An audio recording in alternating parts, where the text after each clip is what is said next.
அனைவருக்கும் வணக்கம். இன்னைக்கு நம்ம வேள்பாரியின் 23வது அத்தியாயம் பார்க்க இருக்கிறோம். வாங்க வாசிக்கலாம். இதை எழுதிய சு. வெங்கடேசன் ஐயா அவர்களுக்கு நன்றி.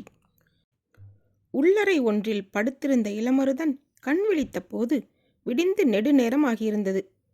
அவன் அழைத்து வந்த கொற்றர்களுக்கு வேலைகள் ஒதுக்கப்பட்டு அவர்கள் தங்களுக்குரிய இடத்துக்கு சென்றுவிட்டனர். தன்னை அழைத்து வந்த செவியன் எங்கே என தேடியபடி வெளியே வந்தான் இளமருதன். அவனின் கண்கள் வியப்பில் மூழ்கின. தாமரை மொட்டு போல அடுக்கடுக்காக குவிந்து நிற்கும் புதிய மாளிகைகள் கதிரவனின் ஒளிப்பட்டு வெண்பஞ்சு போல் ஒளிர்ந்து கொண்டிருந்தன. வியப்புற்று நின்ற அவன் அருகே வந்து தோள் தொட்டான் செவியன். இந்த பகுதியில் 3 பெரும் மாளிகைகள் கட்டி எழுப்பப்பட்டுள்ளன. கட்டட வேலைகள் எல்லாம் முடிந்துவிட்டன. மர வேலைப்பாடுகளும் ஓவிய பணிகளும் தான் நடக்கின்றன. மாளிகைக்கு பின்புறம் புதிதாக உருவாக்கப்பட்டுள்ள பூந்தோட்டத்தில் ஒரு சில பணிகளும் நடைபாதை, சுற்றுச்சுவர் போன்ற சிறு சிறு வேலைகளும் தான் மிச்சமிருக்கின்றன. நாம் அழைத்து வந்த கொற்றர்களை அங்கு அனுப்பியாகிவிட்டது என்றான் செவியன். மலைப்பிலிருந்து மீளாமல் கேட்டுக்கொண்டிருந்தான் இளமருதன். மேல் மாடத்தின் வெளிப்புற விளிம்பில் கடல் அலைகளின் வளைவுகள் சுழன்று பொங்கியபடி இருந்தன. அதை பார்த்தபடி கேட்டான், எப்படி இவ்வளவு நுணுக்கமாக வடிவமைக்க முடிந்தது? செவியன் சொன்னான், அலைகள் பொங்கும் கடல் போல் மாடத்தின் விளிம்புகள் வடிவமைக்கப்பட்டிருப்பதன் காரணம் உள்ளிருக்கும் மாளிகையின் மொத்த வடிவம் சிப்பி போன்றது. சிப்பிக்குள் இருக்கும் ஆதி இருளுக்குள் தானே வெண்முத்து சூழ்கொள்ளும். புரியாமல் விழித்தான் இளமருதன். இதுதான் மணமக்களின் பள்ளியறை. இந்த பேரரசின் வம்சக்கொடி வேர்பிடித்து மலர வேண்டிய மாளிகை. அசைவுறா கண்கள் திரும்ப மறுத்தன. வாருங்கள், உள்ளே போய் பார்ப்போம் என சொல்லி மாளிகைக்குள் அழைத்து சென்றான் செவியன். உள்ளே மகத நாட்டு வினைஞர்கள் நெடுங்கதவுகளை இழைத்து பொருத்தும் பணியை செய்து கொண்டிருந்தார்கள். காற்று எங்கும் நுண்ணிய மரத்தூள்கள் மிதந்து கொண்டிருந்தன.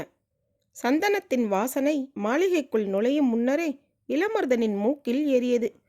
உள்நுழைந்த இளமருதன் வடிவிலும் வாசனையிலும் வண்ணத்திலும் நிலை மறந்து நின்றான். பெரும் வட்ட வடிவில் 9 தூண்கள் நின்று கொண்டிருந்தன. தூண்களின் மடிப்புகளும் வேலைப்பாடுகளும் இணை சொல்ல முடியாதவை. அந்த தூண்களின் மேல் குவிமாடம் இருந்தது. மாடத்தின் மேற்கூரை முழுவதும் ஓவியம் தீட்டப்பட்டிருந்தது. இரவு நேரத்து வானம். நிலவு ஒளிர்ந்து கொண்டிருக்க எங்கும் விண்மீன்கள் மின்னிக் கொண்டிருக்கும் காட்சி அதில் இருந்தது. அண்ணாந்து பார்த்தபடி மேற்கூரையின் முழு வட்டத்தையும் நோக்கினான். ஓவியர்கள் வேலையை முடித்துவிட்டார்கள். ஆனால் குறி கொடுத்த அந்துவன் வந்து பார்த்து சரி என சொன்னால்தான் சாரத்தை பிரிக்க முடியும். இன்று நற்பகல் அவர் வந்து விடுவார் என்று சொல்லியபடி, வாருங்கள் இன்னொரு பள்ளியறைக்கு என்று அழைத்தான் செவியன். இன்னொரு பள்ளியறையா? ஆம், இது கார்கால பள்ளியறை. கீழ்நிலையில் அமைக்கப்பட்டுள்ளது.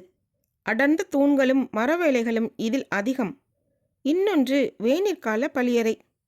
அது மேல் மாடத்தில் கட்டப்பட்டுள்ளது. வைகையின் காற்று எல்லா திசைகளிலிருந்தும் உள் நுழைவதைப் போல வடிவமைக்கப்பட்டிருக்கும் என்று சொல்லியபடி அங்கு அழைத்து சென்றான். அங்கும் வேலைகள் நடந்து கொண்டிருந்தன. வேலை செய்பவர்கள் யவன தச்சர்கள். வேனிற்கால வெக்கையை காதலின் கவசமாக மாற்றும் வித்தையை செய்து கொண்டிருந்தனர். விதவிதமான கைக்கருவிகளை வைத்து பணியாற்றினர். இளமருதன் கண்களை எங்கும் ஓடவிட்டான். அங்கு நெருக்கமாக அமைக்கப்படாமல் விலகி நிற்கும் தூண்கள், சாளரத்திலிருந்து தன்னியல்பிலே வந்து தழுவிச் செல்லும் காற்று என 2 மாளிகைகளுக்கும் எவ்வளவோ வேறுபாடுகள் இருந்தன. மேற்கூரை ஓவியம் மட்டும்தான் ஒன்று போல இருந்தது. இரவு நேரத்து விண்மீன்களும் நிலவும் ஒளி வீசியபடி. இந்த 2ஐ ஒன்று சேர்த்தாலும் ஈடாக முடியாத பெரும் மாளிகை ஒன்று கட்டப்பட்டு வருகிறது என்று சொல்லி பாண்டரங்கத்துக்கு அழைத்து சென்றான் செவியன். அங்கே வைப்பதற்காகத்தான் அவன் தந்தை காமன் விளக்கு செய்து கொண்டிருக்கிறார் என்பதால் அந்த அரங்கு எப்படி இருக்கிறது என்பதை பார்க்க ஆவலுடன் போனான் இளமருதன். பளிங்கு கற்கள் பாவப்பட்டு நிலை சுவரிலும் தந்தரையிலும் பளபளப்பு ஏறியிருந்தது. ஓவியங்களும் மர வேலைப்பாடுகளும் மனித கற்பனைக்கு எட்டாத பேரழகு கொண்டு விளங்கின. கலை வேலைப்பாடுகளின் உச்சம் என இந்த அரங்கை சொல்லலாம். நடுவில் ஆடுகளம். அதை சுற்றி இசைக்கவும் பாடவும் பார்த்து ரசிக்கவும் ஏற்றவாறு ஒவ்வொன்றுக்கும் தகுந்த மேடைகள். எல்லா தூண்களிலும் சிற்ப வேலைகள் ஏறக்குறைய முடிந்து விட்டன. சுவர்களில் சுதை வேலைப்பாட்டுக்கும் வண்ணங்கள் பூசப்பட்டு விட்டன. மேற்கூரை ஓவியமும் முடிந்துவிட்டது. அந்துவன் வந்து பார்த்துவிட்டால் எல்லாம் முற்று பெற்றுவிடும். நிலை மறந்து பாண்டரங்கத்தை பார்த்து கொண்டிருந்தான் இளமருதன். வாருங்கள், அந்துவன் வருவதற்குள் நாம் உணவருந்துவிட்டு வந்துவிடுவோம் என்று சொல்லி அழைத்து சென்றான் செவியன். கோட்டைக்கு தெற்கே மதுரையின் இடுகாடு இருந்தது. இறந்து போன மேற்கு வாசலின் தளபதி மாரையனின் உடல் அங்குதான் கொண்டு வரப்பட்டது. வீரர்கள் உடலேந்தி வந்தனர். நேற்று நள்ளிரவு யானையை குறுக்கிட்ட மாரையனை சற்றும் எதிர்பாராமல் துதிக்கையால் சுழற்றி அடித்தது. குதிரையின் முதுகெலும்பு நொறுங்கி கீழே சரிந்தான் மாரையன். பின்னங்கால்களால் அவனை மிதித்து கடந்தது யானை. பின்புறம் வந்த வீரர்கள் நிலைமையை உணர்ந்து யானை கட்டுத்தறியின் தலைவன் அல்லங்கீரனிடம் செய்தி சொல்ல ஓடினர். மேலே உட்கார்ந்திருந்த பாகனுக்கு இப்போதுதான் விஷயம் பிடிப்பட்டது. யானைக்கு மதம் கொள்ளவில்லை. மதம் பிடித்திருந்தால் இந்நேரம் தான் உயிரோடு இருக்க மாட்டோம். தந்தத்தில் தாங்கி பிடித்திருக்கும் குறுக்கு கட்டையால் இந்த இடத்தையே தகர்த்திருக்கும். முழுநிலை உணவு 3 சுற்று கொடுக்கப்பட்ட பிறகு அயர்ந்து தூங்கிக் கொண்டிருந்த அதை எழுப்பி வேலை வாங்கியதில் ஏதோ பிரச்சனை ஏற்பட்டு உள்ளது. தளபதி மாரையன் அவசரப்பட்டு இடையில் வந்து குறுக்கிட்டு விட்டார். இது வேறு திசை போகாமல் வந்த வழியே கட்டுத்தறி நோக்கிதான் போய்க் கொண்டிருக்கிறது என்று நினைத்தபடியே அதன் மேல் அமர்ந்திருந்தவன் குத்துக்கோலை, அதாவது அங்குசம், வலது காதின் பின்புறம் செருகிவிட்டு சட்டென யானையின் மேல் இருந்து பக்கத்து மாளிகை சுவரின் மேல் தாவினான். அல்லங்கீரனை பார்த்து தகுந்த ஏற்பாடு செய்வதற்காக அவரை நோக்கி ஓடினான். மாரையனின் வீரர்கள்தான் முதலில் கட்டுத்தறியின் தலைவனை வந்தடைந்தனர். வீரர்கள் ஓடிவரும் வேகத்தை பார்த்ததும் என்ன நடந்திருக்கும் என்பதை புரிந்து கொண்டார் அல்லங்கீரன். தளபதியை மிதித்து கொன்றுவிட்டது என பதப்பதைக்க சொன்னார்கள்.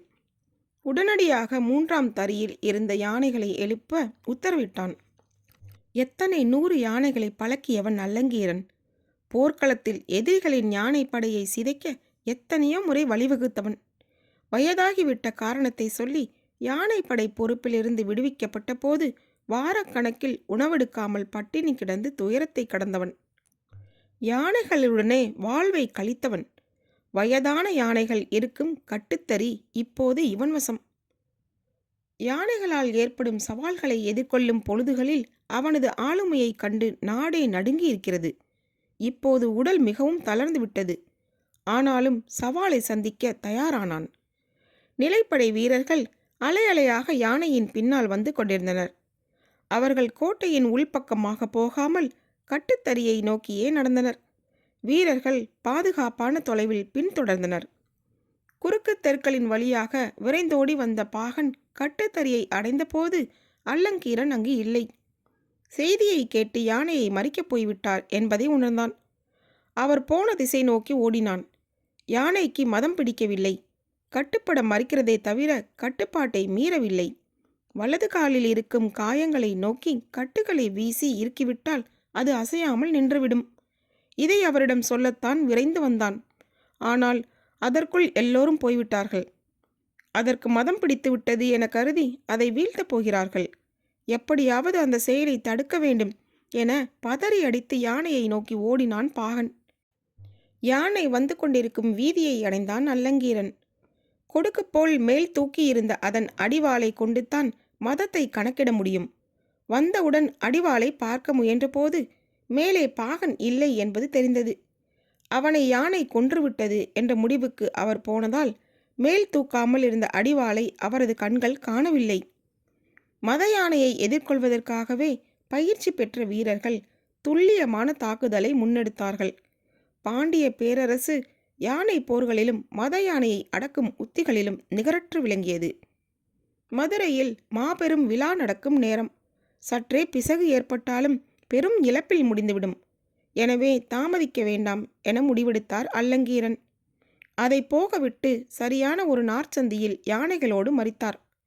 ஒரே நேரத்தில் யானைகள் 4ம் பிளிரிக்கொண்டு துதிக்கையை தூக்கியபடி அதை நோக்கி முன்னகர்ந்தன. அவற்றின் தந்தங்களின் முனைகளில் பளிச்சிடும் பூண்களும் குத்தீட்டுகளும் மாட்டப்பட்டிருந்தன. அந்த அடர் இருட்டில் என்ன நடக்கிறது என்பது யாருக்கும் புரியவில்லை. பிளிரலின் பேரொளி மேலெழுந்த போது அது குறுந்தடியோடு மண்ணில் சரிந்தது. மற்ற நாள்களில் இது நடந்திருந்தால் இந்த பேரோசை கேட்டு மொத்த நகரமும் விழித்திருக்கும். ஆனால் விழா கொண்டாட்டத்தில் நகரம் திளைத்து கொண்டிருந்ததால் எங்கும் எதிரொலிக்கும் பேரொலிக்கு நடுவில் யானைகளின் பிளிரல் கொண்டாட்டத்தின் பகுதியாக காற்றில் கரைந்தது. தலைமை அமைச்சர் முசுகுந்தருக்கு முதலில் செய்தி சொல்லப்பட்டது. இந்த மாநகரை வகுக்கப்பட்ட விதிகளின் வழியே கட்டி காப்பவர் அவர்தான். மணவிழா திருநாளுக்காக எங்கும் மங்கள பேரொளி நிரம்பியிருக்கும் நாளில் இப்படி ஒரு செய்தியை கேட்டு மனிதர் நடுங்கி போனார். இந்த செய்தி பரவாமல் உடனடியாக கட்டுக்குள் கொண்டு வந்தார். விடுவதற்குள் எல்லாவற்றையும் அப்புறப்படுத்த உத்தரவிட்டார். பெரும் மரவண்டியில் யானையை இழுத்து ஏற்றினர். முன்னும் பின்னுமாக யானைகளே அந்த வண்டியை இழுத்தும் தள்ளியும் கொண்டு சென்றன. அந்த இடத்தில் மண்ணை கொட்டி குருதியை மூழ்கடித்தனர். இரவோடு இரவாக வேலையை முடித்தனர். ஆனாலும் விதிகளின்படி விசாரணை உண்டு என்பது எல்லோருக்கும் தெரியும். அரண்மனையின் நாள்களையும் கோள்களையும் கணித்து சொல்லும் தலைமை கணியனின் பெயர்தான் அந்துவன். காலம் கணிக்கும் கணியனான அந்துவனின் சொல்லுக்கு மறுசொல் இல்லை. இந்த மாநகரில் அவன் கணித்து சொல்லும் சொல்லே பேரரசின் சொல்லாகிறது. சிறுகோள் ஒன்றை எப்போதும் கையில் வைத்திருக்கும் அவன் தடித்த கோல் போலவே உடல் கொண்டவன். பொதிகை மலையடிவாரத்தில் வீற்றிருக்கும் பாண்டிய நாட்டின் பெருங்கணியர் திசைவேலருக்கு மாணவன். திருமணத்தை முன்னிட்டு புதிதாக 3 மாளிகைகள் கட்டப்படுவதை அறிந்ததும் அதன் மேற்கூரையில் என்ன ஓவியம் இருக்கலாம் என்று முடிவு செய்ய பொதிகை மலை சென்று பேராசன் திசைவேலரிடம் கருத்தறிந்து வந்தவன். அவர் சொன்ன அடிப்படையில் வானியல் அமைப்புகளை சொல்லி ஓவியர்களை வரைய வைத்துள்ளான். திருமணத்தை முன்னிட்டு நாளை பெருங்கணியர் திசைவேலர் அரண்மனைக்கு வரவிருக்கிறார். அவர் வருவதற்குள் ஓவிய பணிகளை முடித்து வைக்க வேண்டும். வரையப்பட்டவை எல்லாம் சரியாக இருக்கின்றனவா என பார்ப்பதற்காக அந்துவன் புதிய மாளிகையை நோக்கி வந்து கொண்டிருந்த போது அவரது வரவை எதிர்நோக்கி காத்திருந்தனர் செவியனும் இளமருதனும். அந்துவன் வந்ததும் இளமருதனை அவருக்கு அறிமுகம் செய்து வைத்தான் செவியன். இளமருதன் அவரை வணங்கினான். அவனது வணக்கத்தை ஏற்றுக்கொண்டதன் அடையாளமாக தலையை மெல்ல அசைத்தபடி நடந்தார் அந்துவன். புதிய மாளிகைகள் குறித்து இளமருதன் தனது வியப்பை அவரிடம் வெளிப்படுத்தியபடியே உடன் நடந்தான். மூவரும் கார்கால பள்ளியறையை நோக்கி நடந்தனர். கட்டட அமைப்பை, மரவேலைப்பாடுகளை, கலை நுணுக்கங்களை வியந்து சொல்லிக்கொண்டே அவன் வந்தான். மேற்கூரை ஓவியத்தை பற்றி ஏதாவது சொல்வானா என கணியனின் காதுகள் காத்திருந்தன. அப்போது செவியன் சொன்னான், கணியரே, 3 வெவ்வேறு விதமான மாளிகைகள். ஆனால் மேற்கூரை ஓவியத்தை மட்டும் ஏன் ஒன்று போல் வரைந்திருக்கிறீர்கள்? 3 வெவ்வேறானவைதானே என்றார் அந்துவன். இல்லையே, ஒரே மாதிரிதானே இருக்கின்றன என்றான் செவியன். வானத்தில் உள்ள வேறுபாடுகளை அறிய சற்றே வானறிவு வேண்டும். வாருங்கள், என்ன வேறுபாடு என்று உங்களுக்கு சொல்கிறேன் என சொல்லிக்கொண்டே மாளிகைக்குள் நுழைந்தார் அந்துவன். பின்னாலேயே இருவரும் நுழைந்தனர். கார்காலத்து மாளிகையின் மேற்கூரையை காட்டி சொன்னார், இதில் மதி எவ்விடம் இருக்கிறது பார்த்தீர்களா? மேற்கூரையின் இடது பக்கம் இருக்கிறது என்றான் செவியன். நான் இடம் என சொன்னது காலத்தை.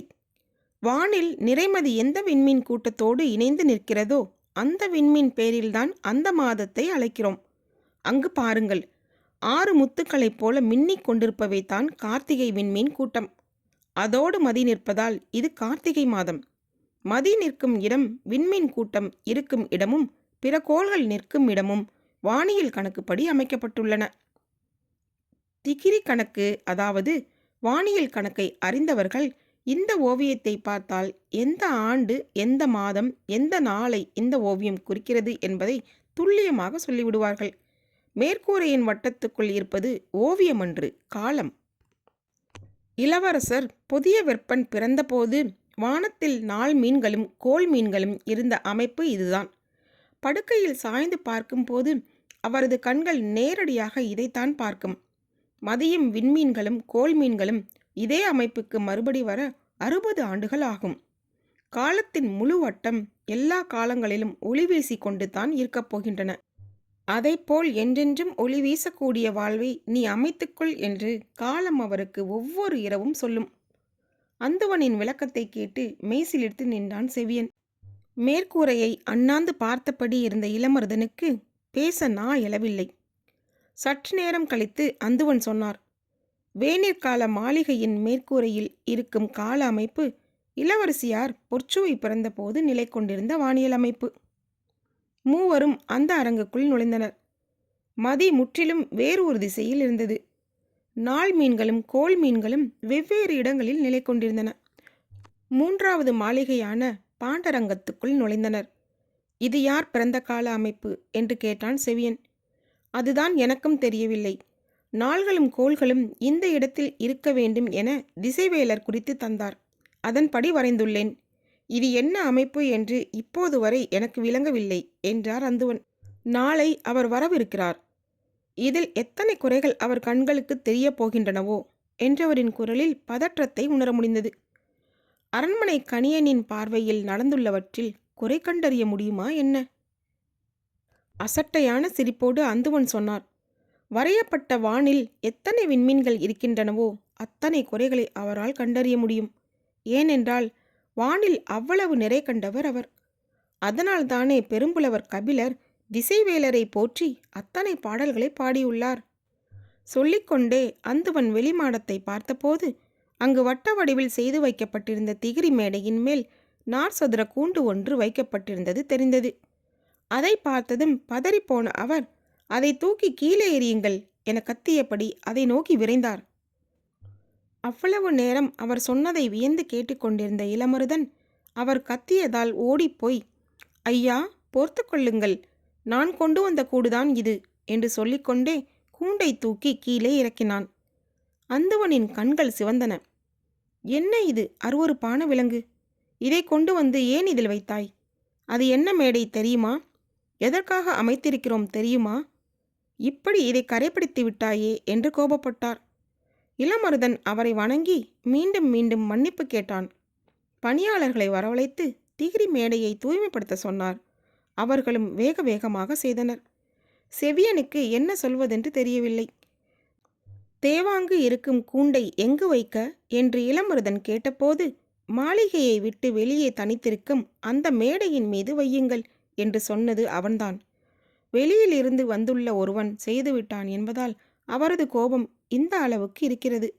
இதை வைக்க சொன்னது நான் தான் என்பது தெரிந்தால் அவ்வளவுதான் என்று மனதில் நினைத்து கொண்டு பேச்சை திருப்ப, இந்த அழகிய வட்ட வடிவ மேடையை எதற்காக மாளிகையை விட்டு வெளியே அமைத்துள்ளார்கள் என கேட்டார்.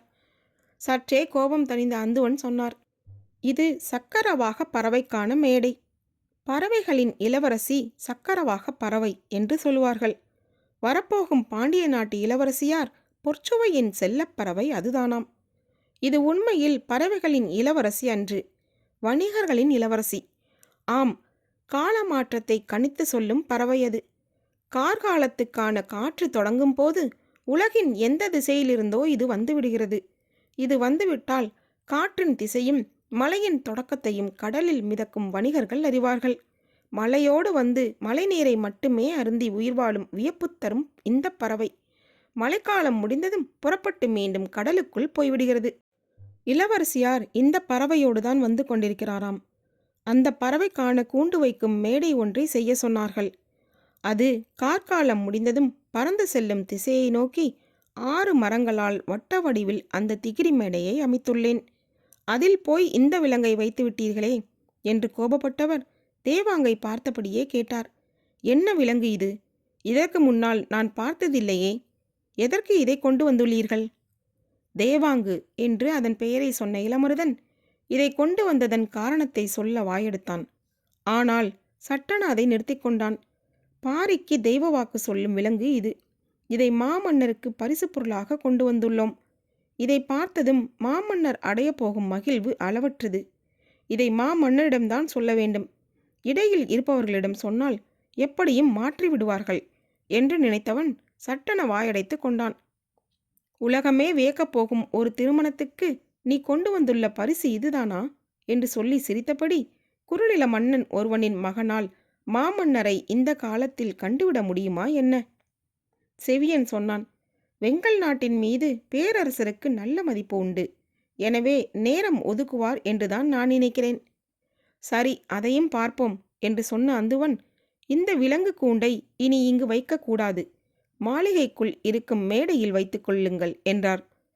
இளமருதன் கூண்டை எடுத்துக்கொண்டு பாண்டரங்கத்துக்குள் நுழைந்தான். இந்த அரங்கில் வைக்கத்தான் தந்தை காமன் விளக்கை செய்து கொண்டிருக்கிறார். ஆனால் நான் கொண்டு வந்த விலங்கு அதற்கு முன்னே உள்நுழைந்து விட்டது என எண்ணியபடி அந்த கலைமாடத்தின் மேல்புறம் இருக்கும் மேடை ஒன்றின் மீது வைத்தான். உள்ளிருந்த 2 தேவாங்குகளும் வட்டக்கண்களை உருட்டி உருட்டி இங்கும் அங்கும் பார்த்தன. முன்பு போல் இவை அச்சம் கொள்வதில்லையே என இளமருதன் எண்ணிக்கொண்டிருக்கையில் அவை 2ம் அண்ணாந்து மேற்கூரையை பார்த்தன. பார்த்த கணத்தில் கத்தியபடி மருண்டு உள்ளொடுங்கின. முதன்முறையாக அவற்றின் கத்தலை கேட்ட இளமருதன் அப்படி என்ன இருக்கிறது மேற்கூரையில் என எண்ணியபடி அண்ணாந்து பார்த்தான். சிதறி கிடக்கும் விண்மீன்களுக்கு இடையில் ஓர் ஓரத்தில் நிலவு இருந்தது. காலம் சொல்ல வேண்டியதை சொல்லிக் கொண்டிருந்தது. அவனுக்கு அது புரியவில்லை. இதோட இந்த அத்தியாயம் முடிகிறது. இனி வரும் அடுத்த அத்தியாயத்தில் உங்களை சந்திக்கிறேன். அதுவரை உங்களிடமிருந்து விடைபெறுவது தீபா. நன்றி. இந்த புத்தகம் உங்களுக்கு பிடித்திருந்தால் சப்ஸ்கிரைப் பண்ணுங்கள், ஷேர் பண்ணுங்கள், கீழே இருக்க லைக் பட்டனை கிளிக் பண்ணுங்கள். மீண்டும் பாரி வருவான். நன்றி, வணக்கம்.